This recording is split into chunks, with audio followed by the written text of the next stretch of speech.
श्री राधा रमण कछु दीजे, अपनी प्राण प्रिया परिकर में दासी गणना कीजिए। बोलिए श्री राधा रमण लाल की जय। श्री गोपाल भट्ट गोस्वामी जी की जय। श्री महाप्रभु के अत्यंत प्रिय परिकर में से एक श्री गोपाल भट्ट गोस्वामी जी के यहाँ आज के दिवस में ही श्री राधा रमण जी प्रकट हुए, तो उन्हीं के प्राकट्य की कथा आपको अवश्य सुननी चाहिए। श्री राधा रमण जो हैं वो कुछ मूर्ति नहीं है, उनको मूर्ति कहना भी अपने आप में पाप होगा। ये जो बिहारी जी हैं, राधा वल्लभ जी हैं, ये राधा वल्लभ शिव जी का हृदय हैं, श्री बिहारी जी हरिदास जी का हृदय हैं, और ऐसे ही श्री राधा रमण जी गोपाल भट्ट गोस्वामी जी का हृदय हैं। उनका हृदय क्या है? तो उनके हृदय में बसते थे साक्षात महाप्रभु। महाप्रभु कौन है? तो साक्षात राधा कृष्ण का मिलित स्वरूप है। श्री प्रिया प्रीतम जब एक साथ मिल गए, इस धराधाम पर प्रकट हुए और अकिंचन अकारण ही भक्तों पर करुणा कृपा करने लग गए, बस वही श्री महाप्रभु हो गए। वही महाप्रभु को अपने हृदय में धारण करा और वही प्रकट हुए तो श्री राधा रमण हो गए। श्री राधा रमण के प्राकट्य के अनेक हेतु हैं, जैसे राम जन्म के हेतु अनेक। राम जन्म के अनेक हेतु हैं, कोई एक हेतु नहीं है कि रावण का ही वध करना है। रावण का वध तो भगवान संकल्प से कर सकते हैं। एक संकल्प जो भगवान सृष्टि संकल्प से बनाते हैं, तो उस रावण जैसे का वध करने में उन्हें एक संकल्प ही करना है और उतने में ही उसका वध हो सकता है। तो भगवान के आने का हेतु क्या है? अपने प्रिय भक्तों को प्रेम देना, परित्राणाय साधुनाम, मुख्य हेतु यही है। और श्री राधा रमण जी के आने के भी अनेक हेतु हैं, पर उनमें मुख्य हेतु यही है। बड़ी प्रचलित कथाएं हैं ब्रज में, 3 कथाएं बड़ी प्रमुख हैं।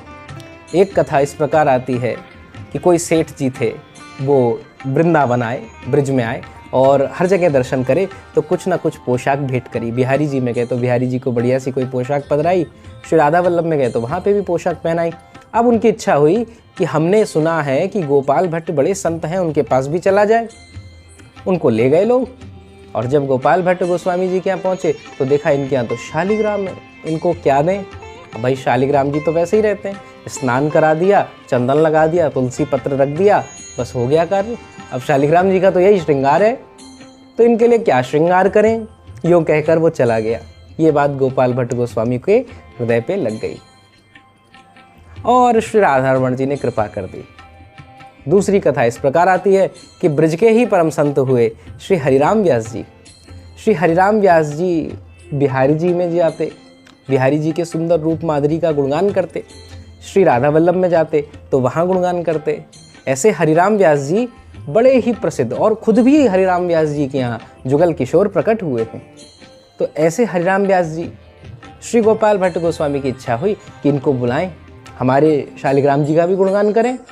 अब श्री हरिराम व्यास जी को बुलाया गया।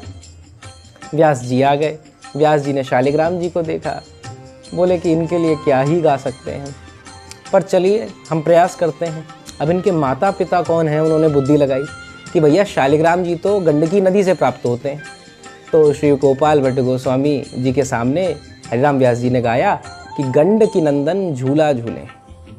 क्या कहा? कि गंडकी नंदन, क्योंकि गंडकी नदी से प्राप्त होते हैं, इसीलिए गंडकी नंदन झूला झूले। अब मानो भटा जैसे बैगन, अब काले काले शालिग्राम है, कड़ी में डोले जैसे, और ऊपर से पीला पीला चंदन है। तो जैसे बैगन को कड़ी में डाल दिया जाता है, ऐसे इनका श्रृंगार है। अब यही इनकी रूप माधुरी है। अब इधर व्यास जी तो चले गए, पर ये बात भी श्री गोपाल भट्ट जी को लग गई कि नहीं, ऐसा नहीं, हमारे ठाकुर जी भी तो आएंगे। अब ये तो अनेक हेतु हैं, पर इसमें मुख्य हेतु क्या है? मुख्य हेतु है विरह। जो गौड़ीय संप्रदाय में अगर मूल भाव देखें तो विरह का भाव भी है कि हम ठाकुर जी से अब तक अलग हैं। क्यों अलग हैं? वो उनके लिए रोते हैं, हे ठाकुर जी हम आपसे अब तक विरह में क्यों, हम आपसे अब तक अलग क्यों हैं? ऐसे उनके अश्रु प्रवाह होते हैं। और इधर श्री गोपाल भट्ट गोस्वामी को प्राण से प्रिय श्री कृष्ण चैतन्य महाप्रभु की लीला समाप्त हुई। ये पत्र उनको पता चला कि महाप्रभु तो आनंदमय नृत्य करते हुए जगन्नाथ में ही विलीन हो गए, भगवान जगन्नाथ में ही समा गए। जैसे ये खबर मिली, गोपाल भट्ट जी की तो आंखों से अश्रु प्रवाह होने लग गया। और वही दिन था नरसिंह चतुर्दशी। नरसिंह चतुर्दशी को नरसिंह भगवान की कथा का वो पाठ कर रहे थे। वहाँ पर श्लोक आया, सत्यम विधातुम निज भृत्य भाषितम। सत्यम विधातुम, अपने भक्त की वाणी को सत्य करने के लिए, सत्यम विधातुम निज भृत्य भाषितम व्याप्तिम च भूतेषु अखिलेषु चात्मनः, जो अखिल लोक में व्याप्त है वो उस खंबे को फाड़कर प्रकट हो गए। जैसे ये पढ़ा, झरझर करके आंसू श्री गोपाल भट्ट गोस्वामी के गिरे। वो पूरा जो पन्ना था वो गीला हो गया। श्री गोपाल भट्ट गोस्वामी के हृदय से मानो आंसू निकल रहे हैं कि अब तक तो महाप्रभु का सानिध्य मुझे प्राप्त था, तो मुझे किसी और की आवश्यकता ही नहीं थी, मेरे भगवान तो वही हैं, पर अब वो मुझे छोड़ के चले गए। हे महाप्रभु, आप ही यहाँ पर प्रकट हो जाओ।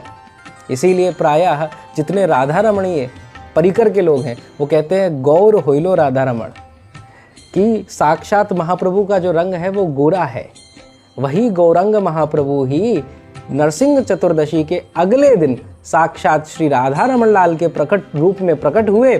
जहाँ गौरांग महाप्रभु की रूप कांति श्री किशोरी जी से मिलती थी और श्री राधा रमण की रूप कांति श्री ठाकुर जी से मिलती है। श्री ठाकुर जी का जो स्वरूप है श्यामल स्वरूप, वैसा ही श्री राधा रमण जी का स्वरूप है। और उनके हृदय में जो रमण कर रही हैं, वो जिनके हृदय में रमण करते हैं वो श्री प्रिया जी हैं, इसीलिए इनका नाम राधा रमण हुआ।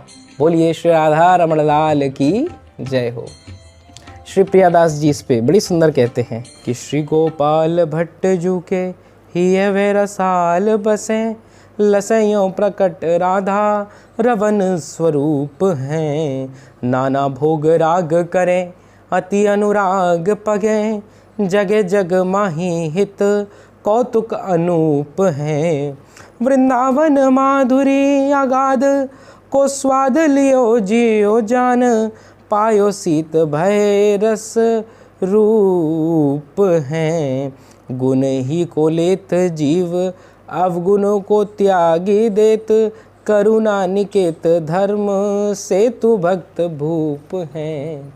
श्री गोपाल भट्ट गोस्वामी के चरणों का स्मरण करते हुए श्री प्रियादास जी भक्तमाल में लिखते हैं कि श्री गोपाल भट्ट गोस्वामी जी का हृदय कैसा है। साक्षात हरि ही उनके हृदय में विराजते हैं और वही हरि ही राधा रमण जी के रूप में प्रकट हो गए हैं, यहाँ पर आ गए हैं। आगे कहा कि भैया श्री राधा रमण जी के ये प्राण प्रिय जो सखा हैं, प्राण प्रिय सखी हैं श्री गोपाल भट्ट जी, इनका क्या स्वरूप है। बोले धर्म सेतु, करुणा निकेत धर्म सेतु भक्त भूप हैं। ये भक्तों के शिरोमणि हैं, भक्तराज हैं और धर्म के सेतु हैं। अब इसका कहने का कारण क्यों? क्योंकि वह अपने आप को तो भगवान से आसानी से जोड़ ही लिया था, परंतु इतने पे वो नहीं रुके। श्री राधा रमण जी को प्रकट कर कर उनका यहाँ पर ब्रिज में श्री विग्रह जैसे ही प्रकट हुआ, उसकी कृपा से महाराज इतने लोगों का आना हुआ और जो जो राधा रमण से नयन मिलाए वो सबके सब तर गए। इसीलिए धर्म के सेतु हैं, वो भक्त के राज हैं, भक्तों में राजा हैं, क्योंकि साक्षात श्री राधा रमण जी उनको लाड करते हैं, श्री महाप्रभु के प्राण प्रिय हैं। ऐसी ही बड़ी कथाएं मिलती हैं। श्री भक्तमाल जी में एक चरित्र आता है। एक बार की बात है कि श्री राधा रमण जी में श्री गोपाल भट्ट गोस्वामी जी ने एक बहुत बड़े महोत्सव का आयोजन करा और उस महोत्सव में धनराशि तो लगती ही है, तो ऐसे बहुत सारी धनराशि लगी और उन्होंने किसी बनिया से उधार लिया, किसी सेठ से उधार लिया पैसा। अब महाप्रभु के गमन के उपरांत ये सब उत्सव वगैरह सब हो गया।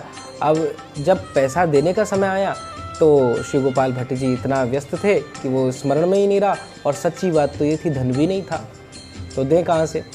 अब इधर वो सेठ बैठा बैठा अपनी चिंता में खोए कि हमारे पैसे कैसे मिलेंगे, हमारे पैसे कैसे मिलेंगे, ऐसा ना हो कि हमारे पैसे मर जाएं। अब व्यक्ति का स्वभाव भी होता है वैसे, वो जुआखोरी, वो नाना प्रकार की चीज़ें, वो भले ही अपने ऊपर 100 बार खर्च कर देगा, पर प्रभु के लिए खर्च करने में हालत ढीली हो जाती है भैया। तो तुरंत चल पड़ा, कहने लगा कि आज तो मैं इनके पास जाऊंगा, भरी सभा में इनसे पैसे मांगूंगा और इनको देने पड़ेंगे। प्रातः काल का समय था, सुबह सुबह का। अब ये चल पड़ा सुबह सुबह। अब यहाँ राधा रमण जी ने विचार करा कि अभी श्री गोपाल भट्ट तो मेरी सेवा करेंगे, मेरे लिए सुंदर राग गाएंगे, मेरे लिए सुंदर भोग लाएंगे, उनकी सेवा में ये व्यवधान करेगा, उनकी सेवा में ये दिक्कत करेगा, इसीलिए साक्षात राधा रमण जी ही एक रूप से गोपाल भट्ट बनकर द्वार पर खड़े हो गए। श्री राधा रमण जी के द्वार पर खड़े हुए और जैसे ही वो सेठ आया, तुरंत श्री गोपाल भट्ट जी के रूप में राधा रमण जी हैं, राधा रमण जी ने पैसे उठाए और उसके हाथ में दे दिए। अब वो बड़ा प्रसन्न हो गया कि भैया चलो पैसे मिल गए। अब वो अपने घर गया।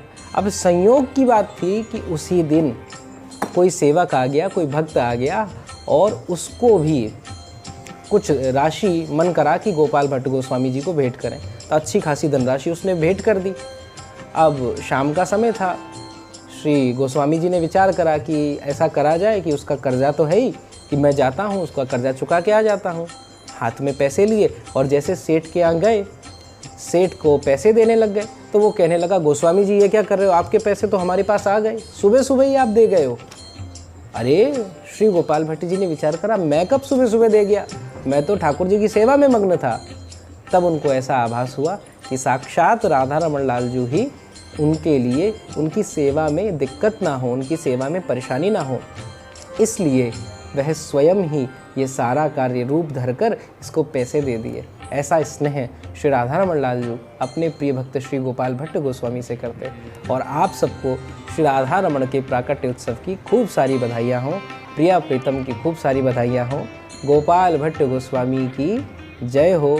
जय गौर, जय निताई, जय जय राधा वल्लभ, श्री हरिवंश।